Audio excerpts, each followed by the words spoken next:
ಯಾರಿವನು ಸ್ವಲ್ಪನೂ ಸೆನ್ಸ್ ಇಲ್ದಂಗಿದ್ದಾನೆ. 1 ಗಂಟೆ ಹೊತ್ತಿಂದ ರೋಡಲ್ಲಿ ನಿಂತ್ಕೊಂಡು ಕಾಯ್ತಾ ಇದ್ದೀನಿ. ಫೋನ್ ಮೇಲೆ ಫೋನ್ ಮಾಡ್ತಾನೆ ಇದ್ದೀನಿ. ಕಡೆ ಪಕ್ಷ ಏನು ಎತ್ತ ಅಂತ ವಿಚಾರಿಸ್ಬೇಕಾನೆ.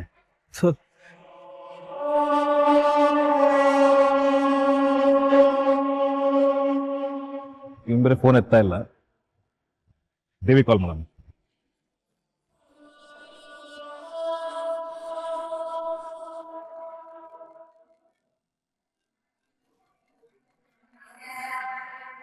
ಪಾಪ ಸಂಜೀವ ಫುಟ್ಪಾತಲ್ಲಿ ನಿಂತು ನಿಂತು ಕಾಲ್ ನೋವು ಬಂತು ಅನ್ಸುತ್ತೆ, ಅದಕ್ಕೆ ಕಾಲ್ ಮಾಡ್ತಾ ಇದ್ದೆ.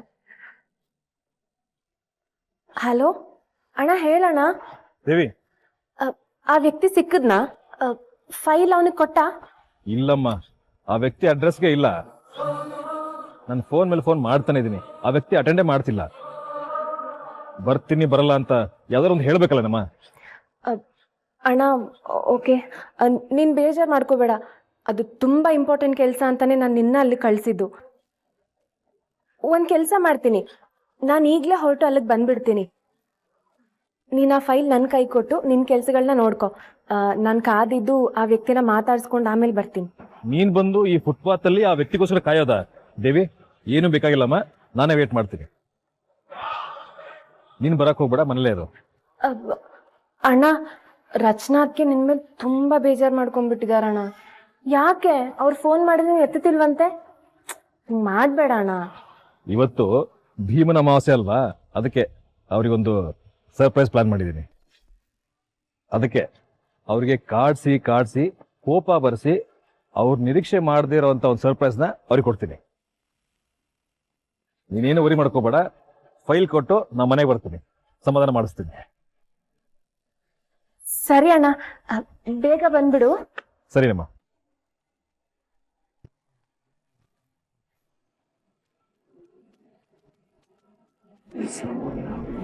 ನೀನ್ ಬಂದ್ರೆ ಅಲ್ವಾ ಮನೆಗೆ ಸಮಾಧಾನ ಮಾಡೋದು.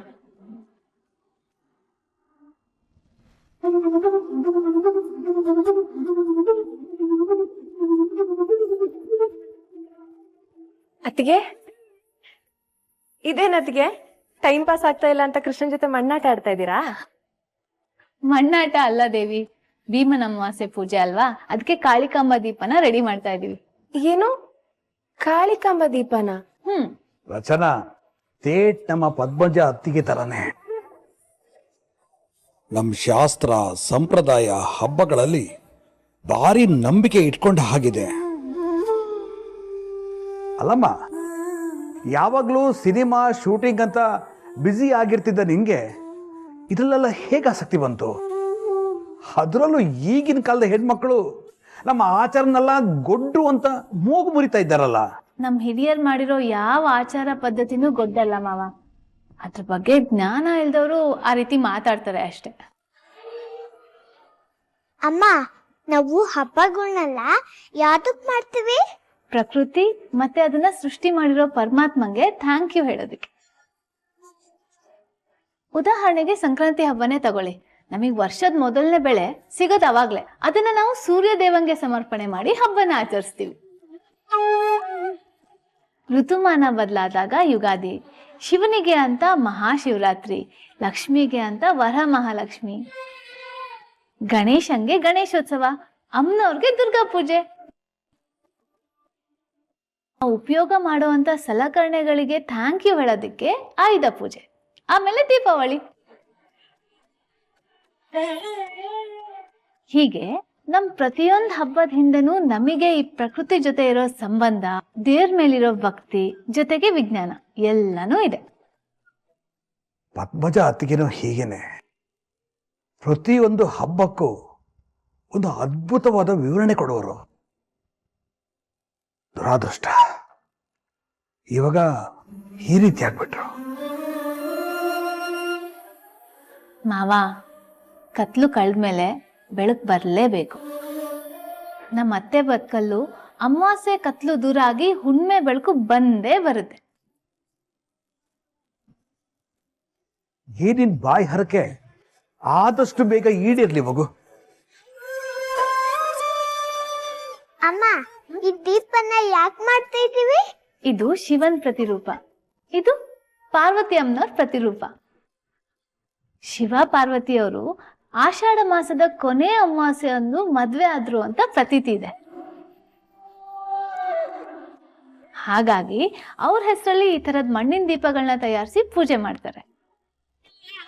ಜೊತೆಗೆ ಗಂಡನ್ ಪಾದ ಪೂಜೆ ಮಾಡಿ ನನ್ ಗಂಡಂಗೆ ದೀರ್ಘಾಯಸ್ಸನ್ನು ಕೊಡು, ಅವ್ರಿಗೆ ಶ್ರೇಯಸ್ಸನ್ನು ಉಂಟು ಮಾಡು, ಹಾಗೂ ನನ್ ಸುಮಂಗಲಿತನನ ಯಾವಾಗ್ಲೂ ಕಾಪಾಡು ಅಂತ ಶಿವ ಪಾರ್ವತಿಯರನ್ನ ಬೇಡ್ಕೋತಾರೆ.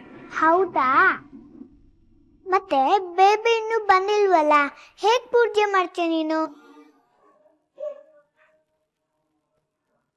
ಅವನ್ ಬರಲ್ಲ, ಪೂಜೆ ನಡೆಯಲ್ಲ ರಚನಾ. ನಿನ್ ಗಂಡಂಗೆ ನೀನ್ ಕೋರ್ಕೊಳ್ಳೋ ಆಯಸ್ಸು ಸಿಗಲ್ಲ, ಶ್ರೇಯಸ್ಸು ಮೊದ್ಲೇ ಸಿಗಲ್ಲ. ಯಾಕಂದ್ರೆ ಅವನ್ ಆಯಸ್ಸು ಶ್ರೇಯಸ್ಸು ಎರಡು ಈ ದೇವಿ ಕೈಯಲ್ಲಿದೆ. ಅದಕ್ಕೆ ಒಂದ್ ನಿಮಿಷ ಬಂದೆ.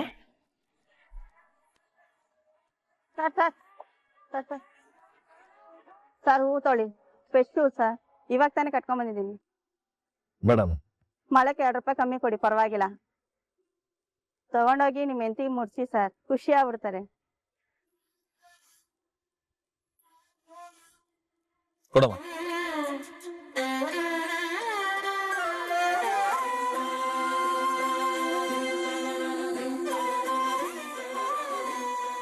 ಸರ್ ನನ್ನ ಹತ್ರ ಚಿಲ್ಲರೆ ಇಲ್ಲ ಸರ್. ನಿಮ್ಗೆ ಮಕ್ಳಿದಾರ? ಒಬ್ಳು ಮಗಳಿದ್ದಾಳೆ ಸರ್. ಅವಳು ಏನಾದ್ರೂ ತಗೊಂಡೋಗಿ ಕೊಡಿ, ಖುಷಿ ಆಗ್ತಾಳೆ. ತುಂಬಾ ಥ್ಯಾಂಕ್ಸ್.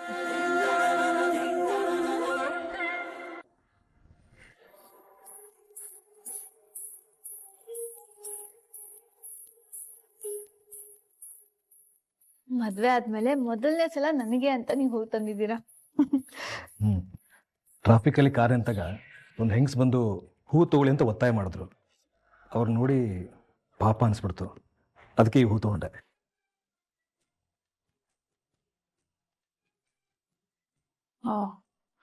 ನನ್ ಮೇಲ್ ಪ್ರೀತಿಯಿಂದ ಹೂ ತಂದಿಲ್ಲ ನೀವು. ಆ ಹೂ ಮಾರೋ ಹೆಂಗ್ಸಿನ ಮೇಲೆ ಅಯ್ಯೋ ಪಾಪ ಅನ್ಸಿ ಹೂ ತಂದ್ರ? ಯಾರಿಗ್ ಬೇಕು ನಿಮ್ ಹೂವು? ನೀವೇ ಇಟ್ಕೊಳ್ಳಿ.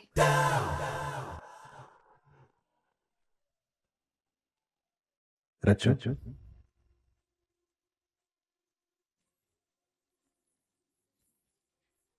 ಹೂ ಮಾರೋ ಹುಡುಗಿ ಸಿಗದೆ ಇದ್ರು ನಾನು ನಿಮ್ಗೆ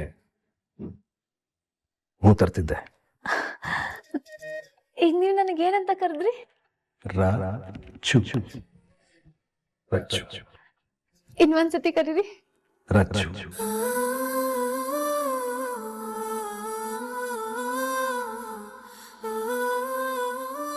ನನ್ಗೆ ಈ ತರ ಕರೆದ್ರೇನೆ ಇಷ್ಟ ಆಗೋದು ಜೀವ. ಇನ್ಮೇಲೆ ರಚ್ಚು ಅಂತಾನೆ ಕರೀರಿ. ಡನ್. ಆಮೇಲೆ ಇನ್ನೊಂದು ಕಂಡೀಷನ್. ಹೇಳಿ. ಹೋಗಿ ಬನ್ನಿ ನೀವು ತಾವು ಅಂತ ವಿಪರೀತ ಗೌರವ ಕೊಟ್ಟು ನನ್ನನ್ನು ಯಾರೋ ಹೊರಗಡೆ ಹೇಳ್ತಾರ ಟ್ರೀಟ್ ಮಾಡಬೇಡಿ. ನಾನು ನಿಮ್ ಹೆಂಡತಿ, ನನ್ಗೆ ಅದನ್ನ ಫೀಲ್ ಮಾಡ್ಸಿ. ಅದೊಂಥರ ಅಭ್ಯಾಸ ಹೋಗ್ಬಿಟ್ಟಿದೆ, ಬಟ್ ಬದಲಾಯಿಸೋದಕ್ಕೆ ಟ್ರೈ ಮಾಡ್ತೀನಿ ರಚ್ಚು.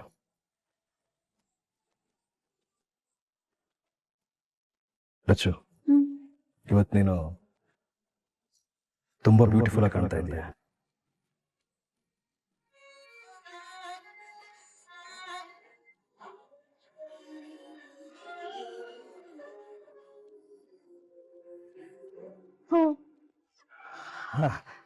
ಹೂ ಹೂ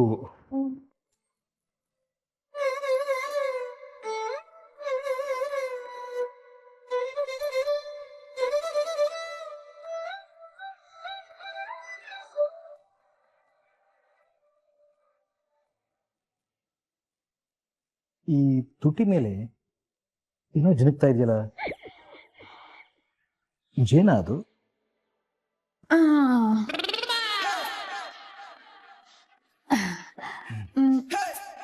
ಫಸ್ಟ್ ಡೇ ಆಫೀಸ್ಗೆ ಹೋಗಿದ್ರಿ, ಹೇಗಿತ್ತು ಇವತ್ತಿನ ದಿನ? ಹಿಟ್ಟ, ಸೂಪರ್ ಹಿಟ್ಟ ಅಥವಾ ಬ್ಲಾಕ್ ಬೆಸ್ಟರ? ಇದನ್ನು ನಿಮ್ಮ ಸಿನಿಮಾ ಭಾಷೆಲೆ ಕೇಳ್ಬೇಕಾ? ಹೇಳಿ.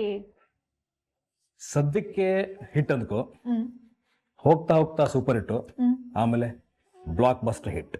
ಆಮೇಲೆ ಸ್ಟಾಫ್ ಎಲ್ಲ ಹೇಗ್ ಫೀಲ್ ಮಾಡ್ಕೊಂಡ್ರು ನಿಮ್ಮನ್ನ ನೋಡಿ? ಸಂಬಳ ಕ್ಲಿಯರ್ ಆದ ತಕ್ಷಣ ಎಲ್ಲರೂ ಎಷ್ಟು ಸಂತೋಷ ಪಟ್ಟರು ಗೊತ್ತಾ ರಚ್ಚು. ಬಾಯಿ ತುಂಬ ನಮ್ಮನ್ನು ಹರಿಸಿದ್ರು, ಮನಸ್ಸಿಗೆ ಒಂಥರ ಆಗೋಯ್ತು. ಸದ್ಯ ಇವತ್ತು ಅವರೆಲ್ಲ ಅವ್ರ ಹೆಂಡತಿ ಮಕ್ಳ ಜೊತೆ ಸಂತೋಷವಾಗಿ ಕಾಲ ಕಳೀತಾರೆ. ಇನ್ಮೇಲೆ ಅವ್ರಿಗೆ ಯಾವ ತೊಂದರೆನೂ ಆಗದೆ ಇರೋ ಥರ ನೋಡ್ಕೊಳ್ಳಿ ಜೀವ. ಮಾವನವ್ರ ಹೆಸರಿಗೆ ಯಾರಿಂದಲೂ ಒಂದು ಸಣ್ಣ ಮಸಿ ಅಂಟಬಾರ್ದು. ಅದಕ್ಕಿನ್ಮೇಲೆ ನಾನು ಅವಕಾಶ ಕೊಡಲ್ಲ. ರಾಣಾ ಕಪಿಲು ಬೌನ್ಸರ್ಗಳನ್ನ ಎಸೆಕ್ ಶುರು ಮಾಡಿದ್ದಾರೆ. ಅದನ್ನ ಬೌಂಡ್ರಿಗೆ ಹೇಗೆ ಕಟ್ಟೋದು ಅಂತ ನನಗೆ ಗೊತ್ತು. ಮೈ ಸ್ವೀಟ್ ನಮ್ಮ ಯಜಮಾನ್ರು ಅಲ್ವಾ?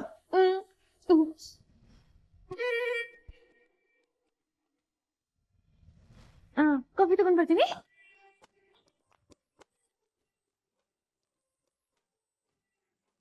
ಈ ಬಾಯಿಗೆ ಕಾಫಿ ಬೇಕಿತ್ತಾ? ಕಾಫಿ? ವರ್ಕರ್ಸ್ ತರ ಕರೆಕ್ಟ್ ಟೈಮ್ಗೆ ಆಫೀಸಲ್ಲಿ ಇರ್ಬೇಕಂತ. ಇಲ್ಲ ಅಂದ್ರೆ ರಜೆ, ಸಂಬಳ ಕಟ್ಟ. ಚೆನ್ನಾಗಿದೆ ಚೆನ್ನಾಗಿದೆ. ವರ್ಕರ್ಸ್ ಮುಂದೆ ಆ ಸಂಜೀವ ಅಣ್ಣನ್ಗೆ ಅವಮಾನ ಮಾಡ್ಬಿಟ್ಟ. ಅವಮಾನ ನಿನಗಾಗ್ಲಿಲ್ವೋ ಕಪ್ಪು? ಡೋರ್ ಆಚೆ ತಾನೆ ನಿನ್ನ ನಿಲ್ಸಿದ್ದು. ವಾಚ್ಮ್ಯಾನ್ಗಿಂತ ಕಡೆಯಾಗ್ಬಿಡ್ತಾನೆ ಇವತ್ತು ನನ್ನ ವ್ಯಾಲ್ಯೂ.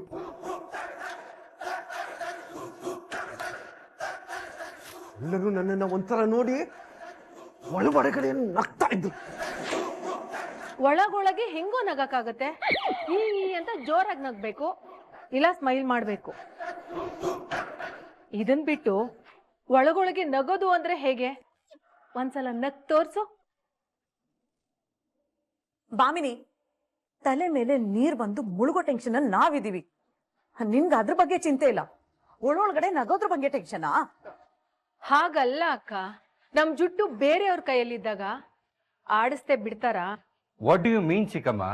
ಆಸ್ತಿನೇ ಅವ್ರದಲ್ವೇನೋ ಮಗ್ನೆ. ಈಗ ನಾವು ಅವ್ರು ಕುಣಿಸ್ದಂಗೆ ಕುಣಿಬೇಕು. ಎಲ್ಲ ನಮ್ ದೊಡ್ಡಪ್ಪ ಮಾಡಿರೋ ಕಂತ್ರಿ ಕೆಲ್ಸ. ರಾಣಾ, ಕಂಪನಿ ಸಿಇಒ ನೀನೇ ತಾನೇ ಈಗ್ಲೂ? ಹೌದು. ಆ ಸೀಟನ್ನ ಯಾರು ಅಲ್ಲಾಡ್ಸಕ್ ಆಗೋದಿಲ್ಲ. ಮತ್ತಿನ್ನೇನೀಗ? ಅಮ್ಮ,